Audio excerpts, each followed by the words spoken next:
Hoje eu tenho ministrado palavras pequenas, e eu queria que você abrisse a sua Bíblia aí em Êxodo. Eu vou ler bastante, mas eu vou falar um pouquinho. Êxodo, capítulo de número 12. Nós passamos aí na nossa leitura do desafio dos 100 dias.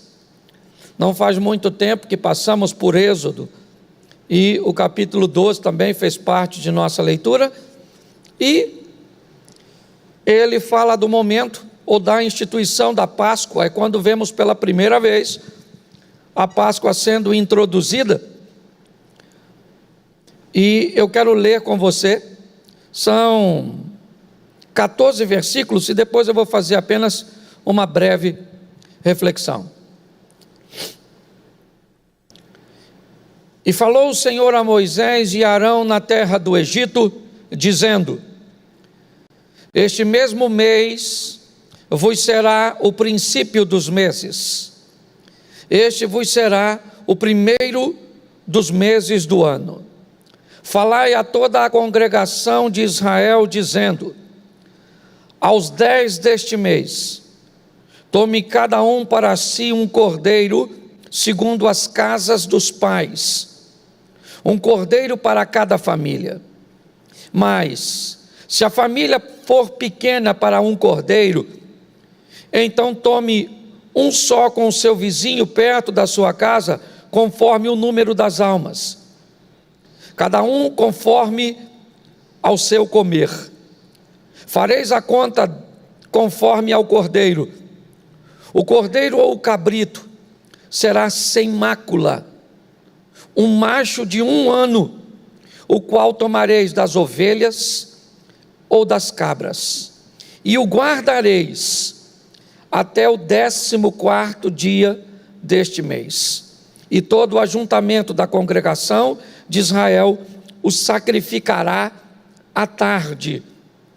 E tomarão o sangue e poloão em ambas as ombreiras e na verga da porta, nas casas em que o comerem. E naquela noite comerão a carne assada no fogo com pães ázimos, e com ervas amargas a comerão. Não comereis dele cru nem cozido, senão assado, a sua cabeça com seus pés e com a sua fressura, e nada dele deixareis até amanhã, mas o que deles ficar até amanhã, queimareis no fogo. Assim, pois, o comereis: os vossos lombos cingidos, os vossos sapatos nos pés, e o vosso cajado na mão, e o comereis apressadamente. Esta é a Páscoa do Senhor. E eu passarei na terra do Egito esta noite, e ferirei todo primogênito na terra do Egito, desde os homens até os animais. E em todos os deuses do Egito farei juízo. Eu sou o Senhor. E aquele sangue vos será por sinal nas casas em que estiverdes. Vendo eu o sangue, passarei por cima de vós. Não haverá entre vós praga de mortandade, quando eu ferir a terra do Egito. E este dia vos será por memória, e celebrá-lo-eis por festa ao Senhor nas vossas gerações, e o celebrareis por estatuto perpétuo. Preste atenção, porque eu quero conversar com você algo muito simples. O grande desafio da mensagem do Evangelho está na fé. Acredito que a grande maioria de nós sempre vivemos debaixo de duas vertentes de pensamentos no que diz respeito à religiosidade: a criação e a evolução. Nós temos sempre esse grande desafio a lidar. Às vezes você vai para a faculdade, você vai para determinados ambientes, onde as pessoas têm muita dificuldade de acreditar num Deus que criou todas as coisas, um Deus que é todo poderoso. As pessoas pegam muitas vezes o seu pouco conhecimento ou a nossa mente humana tão pequena e tenta buscar entender. Se usarmos as perguntas certas nos momentos de fazermos a nossa reflexão, certamente encontraremos boas respostas para as nossas interrogações. Há um tempo atrás alguém me perguntou: pastor, por que é que existe tanta miséria no mundo? Por que é que tantas pessoas morrem de fome? Se Deus existisse, o senhor não acha que ele precisava tomar uma providência no que diz respeito a isso? E eu perguntei à pessoa: onde havia miséria? Onde há miséria? Eu não sei onde há miséria. E ele me disse então, apontando para o continente africano, muito assolado pela fome, e é verdade. Mas eu lembrei a ele que os americanos jogam na lata do lixo durante o dia, durante as suas 24 horas, alimento suficiente para alimentar o continente africano. Quando nós olhamos, por exemplo, para lugares do nosso país, o Brasil, onde pessoas não teriam como passar fome, mas os ricos e abastados do Sudeste, por exemplo, jogam na lata do lixo ou desperdiçam recursos que dariam para alimentar. Então, quando nós olhamos para esse panorama, eu descubro que não há miséria no mundo. O único miserável no mundo é o homem ganancioso. Não há miséria no mundo. Se aqueles que vivessem no mundo compartilhassem, aliás, essa é uma das grandes mensagens bíblicas. Então, muitas vezes eu entendo quando as pessoas indagam a respeito da evolução, e aliás, eu acho que ela é algo muito visto e real no ambiente da criação. Só gostaria de lembrar que ela também é uma teoria, assim como para muitos, a criação é apenas uma teoria. Então, se você é capaz de ter dúvidas na fé que professamos, nós também somos capazes de termos dúvidas. E eu quero falar um pouco disso mais à frente no seu posicionamento. Quando olhamos para esse ambiente, e se você não estiver focado na criação, provavelmente a Páscoa, provavelmente todas essas festividades em torno da fé não fará parte do seu raciocínio, não encontrará nenhum ponto para se estabelecer na sua mente. A nossa história, na verdade, é a seguinte: Deus cria o ser humano e ele acaba desobedecendo a Deus. E quando ele desobedece a Deus, ele é removido do paraíso. E agora nós temos um sério problema, porque o pecado deste homem, a desobediência, me parece que ela não é muito distante do que Satanás fez. O que Satanás fez foi exatamente ser desobediente. E quando nós vamos lidar com essa situação, nós vamos ter um sério problema, porque Deus é justo. E na justiça de Deus, como é que Ele perdoa dois que fazem a mesma coisa? Para perdoar o homem e não perdoar o diabo, como é que fica a nível de justiça se os dois fazem praticamente a mesma coisa? A desobediência. Então, o pecado, a justificativa para o erro do homem é colocado na carne. E é daí que vai vir o perdão. É nesse ambiente que Deus vai formatar um ambiente para que o homem consiga novamente encontrar o caminho para Deus, aquilo que Satanás nunca mais vai fazer. E começa desde o Gênesis até o Apocalipse. Por todos os ambientes que vamos circular na palavra de Deus, vamos encontrar a presença do Salvador. Quando nós olhamos no Gênesis, o vemos na tipologia como a semente da mulher, e no Êxodo como o cordeiro que vai remover o pecado do mundo. E é nesse ambiente, é sobre isso que eu quero falar um pouquinho com você. O que está sendo feito aqui é algo muito interessante. Todas as outras pragas do Egito, Nenhuma delas requer nenhum posicionamento dos homens. Não. O homem estava totalmente livre onde estava na terra de Gósen. É assim que funciona. Aqui estava escuro, lá estava claro. Aqui estavam as rãs, lá estava tudo limpo. Aqui estavam as moscas, aqui vinha a saraivada de pedra. As coisas estavam acontecendo tudo aqui e não estava acontecendo nada lá. Deus queria mostrar para todos uma separação, é que Ele que estava enviando tudo aquilo. Mas quando chega nesse último momento, o homem vai ter uma séria participação naquilo que vai acontecer. A instrução dada a Moisés e Arão é o seguinte: digam para todos agora precisam saber que eles precisam de um cordeiro que vai ser morto à tarde. O texto não diz, mas talvez às 15 horas. O texto diz que o cordeiro precisava ser suficiente para todos, e que o sangue daquele cordeiro, depois de morto, ele precisa ser colocado como uma marca nas portas das casas.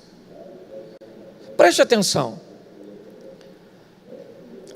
O que Deus vai falar agora é algo muito expressivo, porque algumas pessoas poderiam não querer fazer isso.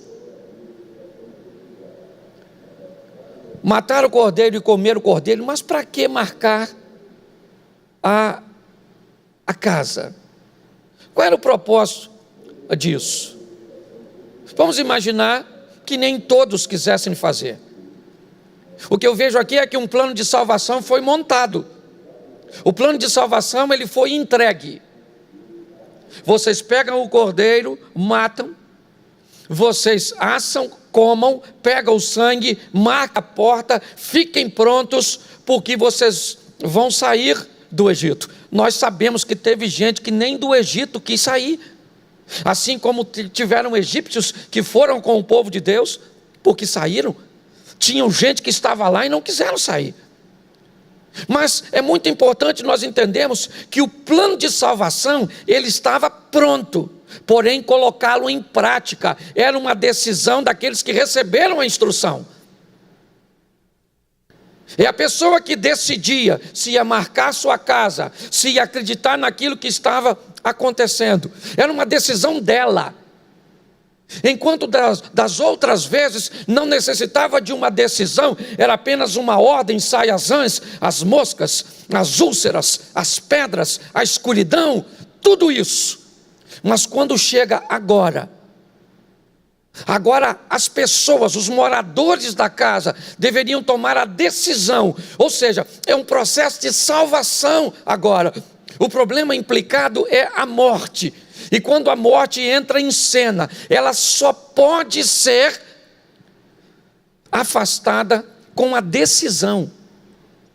É o poder de... Eles é que decidiam se eles iam marcar suas casas ou não. Não há registros aqui de pessoas que não fizeram, é verdade, mas isso me dá o direito. Até porque o texto está dizendo: quando eu olhar o sangue nas portas, eu vou ver a identificação. Como é que funciona isso para um Deus que é onisciente? Ele já sabia, né? Quem marcaria a casa e quem não. Mas por quê? Porque a decisão era da pessoa. É você que decide. A sua vida está recheada de escolha ao longo daquilo que você vai viver. E você decide o que faz, o que não faz, se obedece, se não obedece, se vai ou se não vai. É assim que funciona. O plano de salvação foi feito, é isso. A Páscoa, a passagem, a saída. Não vou usar como saída, que fica meio como o êxodo. Mas vamos lá, transpassar, passar, sair, como queiram. A morte pularia aquela casa que estaria marcada pelo sangue. Essa é a proposta.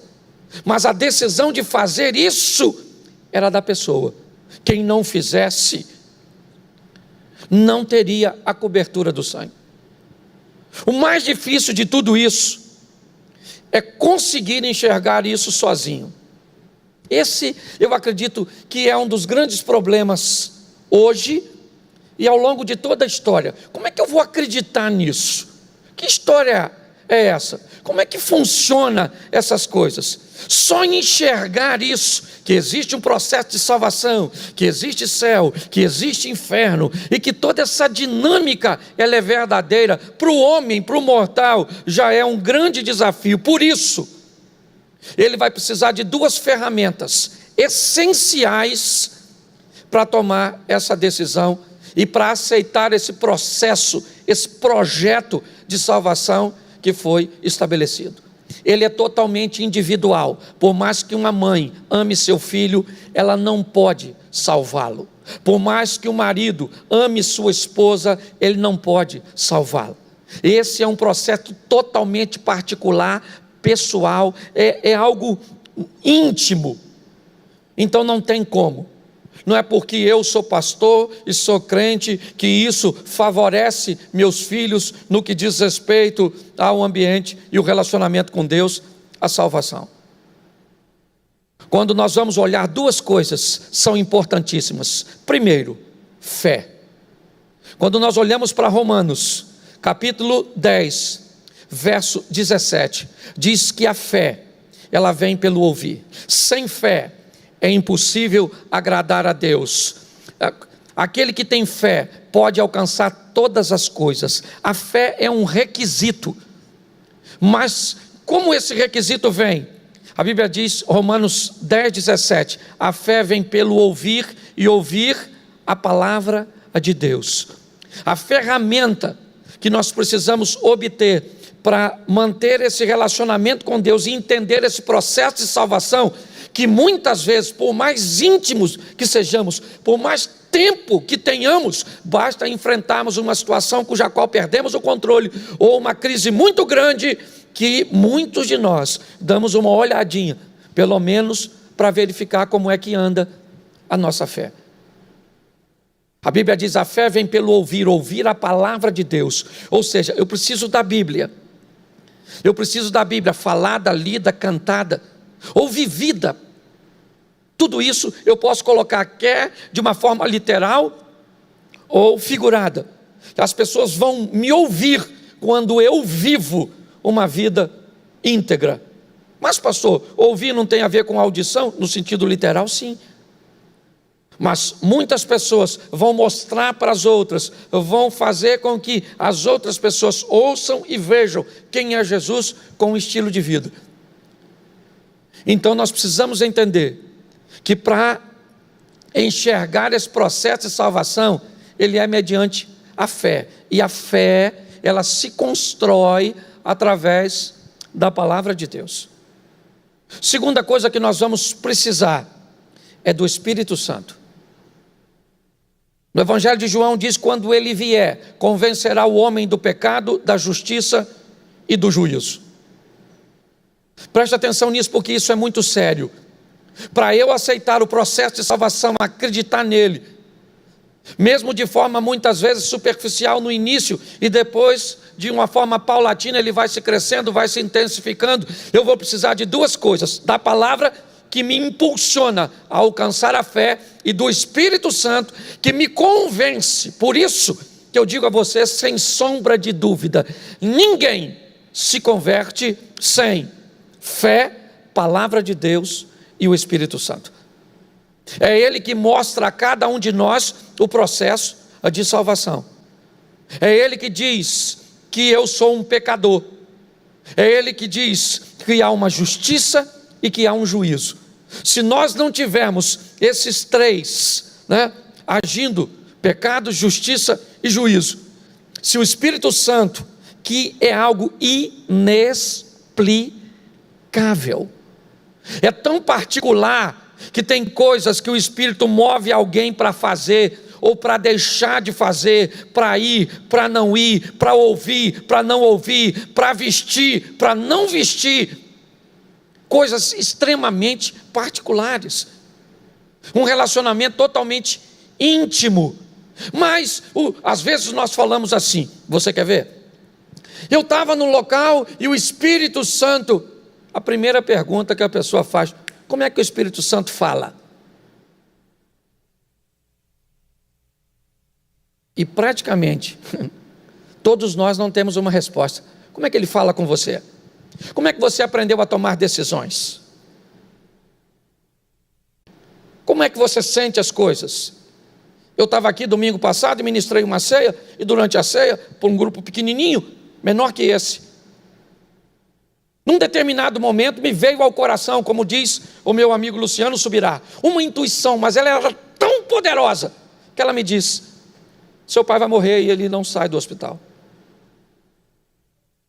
Você vai me perguntar se eu ouvi uma voz audível? Não.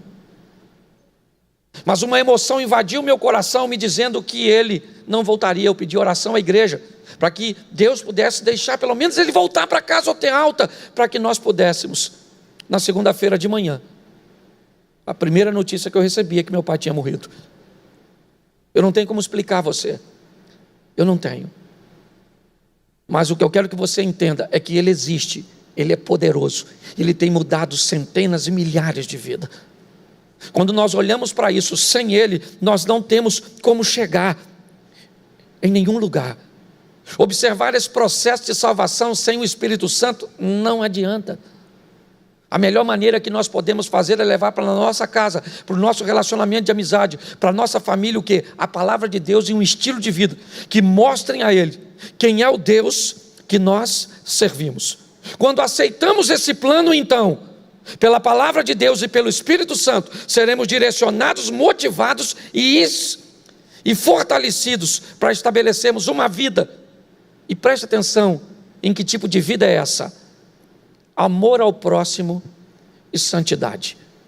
Quando você e eu temos um encontro com o sangue desse cordeiro, esse sangue, ele apaga as nossas transgressões, sim. Ele nos remete a um novo estilo de vida. E que novo estilo de vida é esse? Quer palavra, quer espírito, vai te impulsionar para viver sobre dois pilares. Primeiro, amor ao próximo. Quem é o próximo? Segundo, a historinha do bom samaritano, o próximo é aquele que aparece perto de você tendo uma necessidade. Esse é o próximo. Aliás, na história do bom samaritano, me parece que o sacerdote está voltando para casa, o levita está voltando para casa e um samaritano necessitado. Olhe bem, quando olhamos tudo isso, o que vemos? Que esse novo estilo de vida, de quem aceitou o plano de salvação, ele é feito de fé pela palavra de Deus, pelo Espírito Santo que convence sobre pecado, justiça e juízo, e ele coloca sobre nós duas coisas: amor ao próximo e santidade, porque é isso que declara a coisa maior desse processo de salvação: o amor a Deus. Se eu amo a Deus e não amo o meu próximo, e se eu amo a Deus e não amo buscar a santidade, a Bíblia diz: sede santo, porque Deus é santo. Sem santificação ninguém verá a Deus. É assim que funciona. Como é que nós vamos descobrir? Fulano se converteu. Show de bola. Ele se converteu, mas ele fala palavrão. Lá uma vez ou outra, um acidente, está ainda se aperfeiçoando, está no início de sua caminhada. Ele ainda faz isso, faz aquilo outro de errado. Tá bom. Me mostra o que ele pensa de seu próximo e faz pelo próximo. Me mostra o que ele está buscando fazer com as instruções e ferramentas no que diz respeito à santidade. Nesse processo e nesse plano de salvação estabelecido eu não vou dizer nem desde o Éden, porque 1 Pedro diz que o sangue de Cristo já era conhecido antes da fundação do mundo, ou seja, antes de Deus dizer haja luz, já havia dito haja cruz. O processo sempre esteve montado e formado para salvar, mas o desafio é entender que primeiro, as pessoas não vão enxergarem sem o Espírito Santo. Segundo, elas não vão ter sucesso sem fé, e elas não vão ter fé sem a palavra de Deus. Então eu preciso de palavra de Deus que me remete à fé, e fé que me mostra que o Espírito Santo é verdadeiro, ele existe e que caminha conosco. Baseado nisso, meu estilo de vida vai para amor ao próximo, seja ele pobre, rico, importante, ou seja, alguém sem importância ou sem notoriedade, se ele é branco, se ele é negro, se ele é hétero, se ele é homo, se ele é africano, não interessa. Nós amamos, entendemos a importância das pessoas.